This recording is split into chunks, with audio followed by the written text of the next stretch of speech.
Now, since the demise of Worcester Wasps and London Irish, rugby finances have been in the spotlight even more than normal. How is the state of our game? Are there even more clubs that are likely to go under? And there's been a report out that I've wanted to talk about for a while, the Leonard Curtis Rugby Finance Report. It looks at 5 years from 2018-19 to 22-23 and says how well clubs have done based on a financial score and a sporting score and then an overall score of the two. And this is the index that they've come up with Harlequins coming out the best, then Northampton, and at the bottom we've got Bristol and Newcastle. Now I want to go through some of it because it's really, really interesting, kind of hopefully explain a little bit of it, but I'm not a financial wizard, that's for sure, and I'd love you guys to let me know what you think the reasons are behind these figures. Now, Leonard Curtis have done this because one of the directors is Alex Cadwallader. He was a player when I was a very little fish at Bristol. He was training with the seniors and occasionally he'd come down and train with the under-21s. A very likeable guy. Then he moved into finance after professional rugby and he's got into this and it's really, really interesting. So let's have a look into it. Where did this ranking come from, this index come from? Well, they looked at lots of financial indicators. Number one is revenue. Revenue, the amount of money that a club brings in, and we can see here that Harlequins bring in the most money, 26.8 million.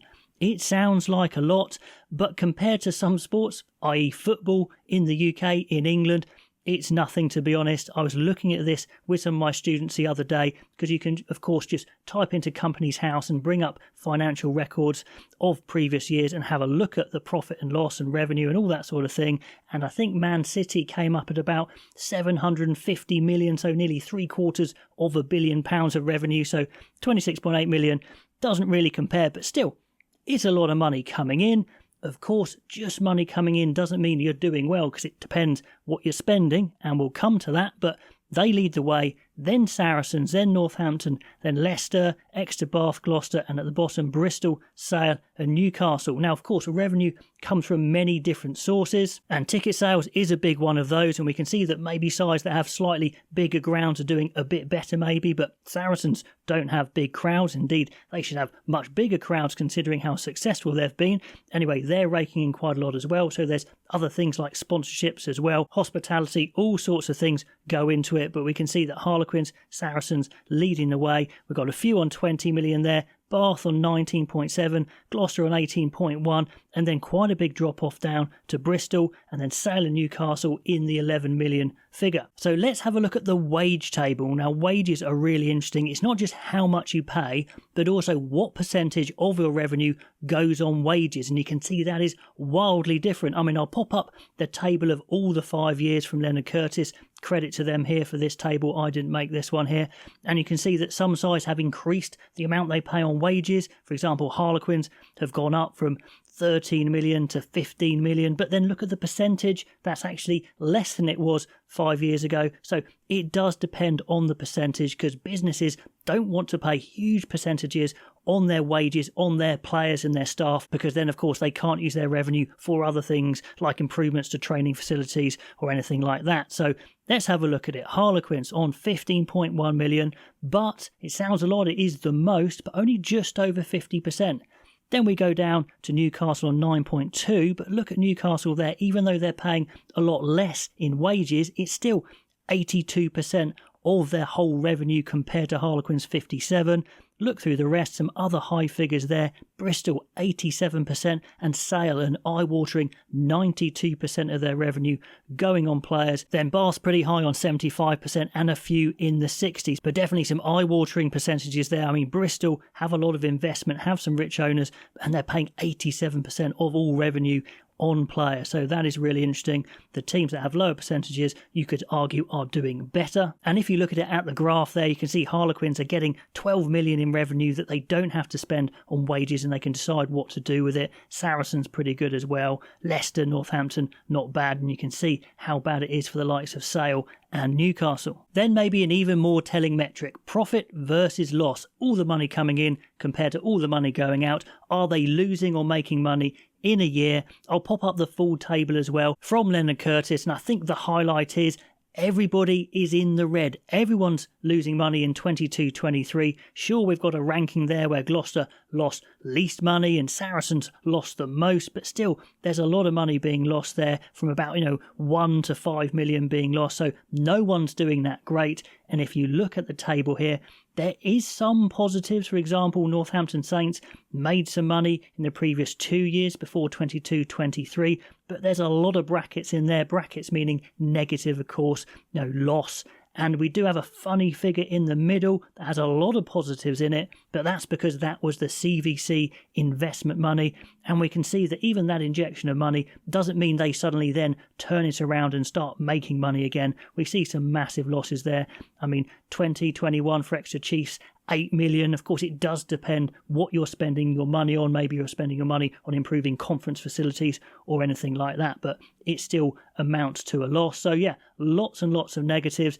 Everyone losing in 22-23, only Northampton making a little bit in 21-22, and that mounts up, and we will see that in the next slide. But interesting at the bottom there, we've got the 3 clubs that folded. Looking at Worcester, they actually made nearly 2 million in 17-18 and then lost about 1.6 in 19-20, so it didn't look crazy bad, but there you go. Wasps there, they lost 9.7 million in 17-18 and 12 million in 19-20, and then 8 million pretty much in 2021, so you can see maybe what contributed to their demise. Of course, there's lots more factors involved there, but some scary numbers there. Now, maybe the scariest metric of them all is, of course, debt, and we can see straight away that no one's in the black.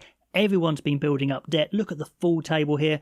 Some people's debt has been growing quite a lot. We can see over 5 years, Exeter Chiefs put about 10 million on their debt. Some put even more. We can see that Harlequins put about 13 million on their debt. Bath put about 12 million on their debt. And look at Bristol Bears. They pretty much doubled their debt from about 34 to 61 million pounds. So there's debt building up and up and up. Now, that's not unusual for companies to be in debt as long as they can service what needs servicing in that year, i.e.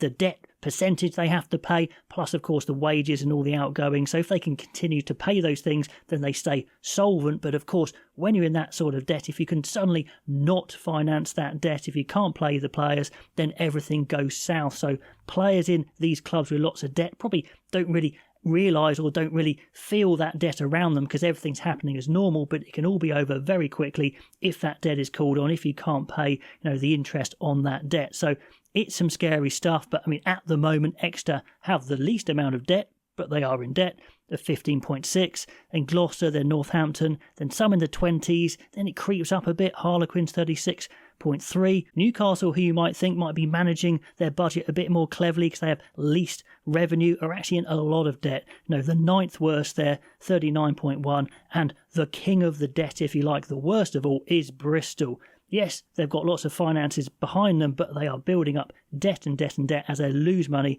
every year. 60.8 million. Pretty scary stuff there. And if you look at the full table, there are no positive numbers on here. In that 5-year period, no one had ever gone out of debt. No one had ever shrunk their debt either. In fact, let's have a quick look through just to check that is a true statement. Yeah, no one has brought their debt down. And again, looking at those 3 clubs that went over, look at Wasps. Goodness me, it went from 86 to 96 to 110.8 million pounds worth of debt.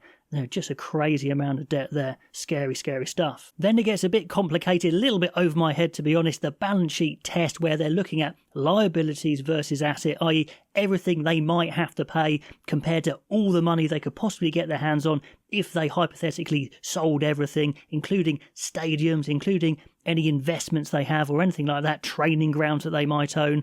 And there's some really interesting figures here. Now, of course, football clubs have some really massive figures here. I think I was looking at Man United the other day, and they had loads of investments all over the place that went towards their assets. So some of these assets are liquid. They could sell them off quite quickly. Some of them are pretty hard to get hold of, like obviously selling your stadium, that sort of thing. But let's have a look here, and Leicester are the kings of the liabilities versus assets. They must own a lot of stuff, I guess. The stadium, training ground, I don't know. Let me know where you think their money comes from, where you think their assets are. But they're on 51.8 million if they were to balance it out. Then Northampton, they're in the black as well, and Gloucester as well, so they would all come out as a positive. So this is kind of, could you stave off a disaster type thing? But then we go into a negative where they don't have enough assets to cover all their potential liabilities. Sale minus about 2 million, then it goes up and up. Harlequins about 5, Saracens 6.4, then Exeter, then Bath, then Newcastle and Bristol. Look at Bristol there. King of the boom or bust, the liabilities versus assets on 34.4 million. If everything was called in, they just couldn't cover it. So this is one of the ways to test how solid a business is. Do they have enough assets to cover their liabilities? And we can see there that 7 out of the 10 clubs don't even have enough if they sold absolutely everything. Then we've got a couple of extra ones here, pounds versus points, where they're saying how many pounds does it take to win a point, and for sale they are the best, but it still costs £157,000 to win a single point in the Premiership. That's pretty scary. Then Saracens doing pretty well there. Then Leicester. We go through the list and you can see that the most expensive points earned were Harlequins, Leicester and Bath were spending the most money, £380,000 per point. So they're really trying to buy points, if you like, and it's not really working. It's costing them a lot more than some others. Look at Sale. They look twice as efficient as Bath on winning points compared to how much they spend. Then finally, a really interesting one here, attendance. Now, of course, to be in the Premiership, supposedly you have to have 10,000 seats available, but we can see that Sale and Newcastle don't fill those 10,000 seats. Indeed, I think they've changed the criteria to be a bit more flexible, where sides coming up don't have to strictly have 10,000 seats, because it's a bit silly because you've got 2 sides there who don't even fill that amount anyway. But also look at the percentages. Harlequins 94%, so they're pretty much selling out almost every time. Bath 91%, that's pretty good, 13,000. Now Bath was interesting because it wasn't a sellout in Bath versus Leicester, which is one that I thought would be. But anyway, they normally do pretty well, and they've been desperate to build a new stadium for a long time. They think they could fill even more seats. I was looking at the plans the other day. It looks amazing. Of course, there's lots of objection from the locals. Maybe there's a bit of stuffiness here, like you don't want to spoil our city centre, but I've looked at the plans and I think it would improve it, to be honest. It would redevelop the waterside. I think it would be amazing. They could add another, say, 7,000 onto that capacity and hopefully stay above 90%. That would really help them. I wonder if those plans go through. I hope they do. Then we go down to Gloucester, getting 14,000, but not quite as good a percentage. Northampton, not bad, but still, they're not selling out all the time. Saracens have a smaller stadium, but again, they're quite low on percentages. Leicester with the biggest attendance, 20,000, but they could fit more in there. And then we go down to Bristol, again nearly 20,000, but lower percentage. Exeter have a great ground, but only 69%. They will be disappointed with that because they could put a lot more there in Exeter, making more money. And Sale and Newcastle, yes, they're the lowest, but also they're the lowest percentage. They could fill more seats if they had more fans interested. So that's a big one that they'll be trying to improve. Like I said, some clubs trying to improve capacity of their stadiums. I'm sure Harlequins could sell more, Bath could sell more if they had more capacity. And let's go full circle back to the beginning. That's how they came up with this index ranking. Loads to it. I'd love to know what you make of it. Please do pause the complicated slides to read into it. Let me know why you think these things are happening. But is there going to be another side going bust? Well, you've got to worry for Newcastle, as they're the bottom of the table. They've got about 39 million worth of debt building up and up and up. They've got the lowest attendance. Surely they're going to be last in this Premiership, and they're going to be facing relegation. And even if they stay up, they could be in a really, really bad place. If they go down, I wonder what would happen. I fear for that. They are the team left in the north, and it would be horrible if they went under. Some sides like Bristol obviously ploughing loads of money into it, but racking up loads of debt and not scoring well on their financial performance index. Now, if the backers left Bristol, they could be high and dry. And that really is the problem with modern rugby and modern sport in general. If you don't have a backer who is prepared to lose millions every year, then you could just go under. It's not like football where there are rich people, rich companies queuing up to buy these clubs. Rugby's not like that, and if they don't get their debt under control, become more profitable, then we could see more sides go under, and this report kind of illustrates that. Anyway, deep breath. Hope you found that interesting. My head hurts. Let me know what you think in the comments below. Do like, do subscribe if you appreciate this sort of content, and I will catch you next time.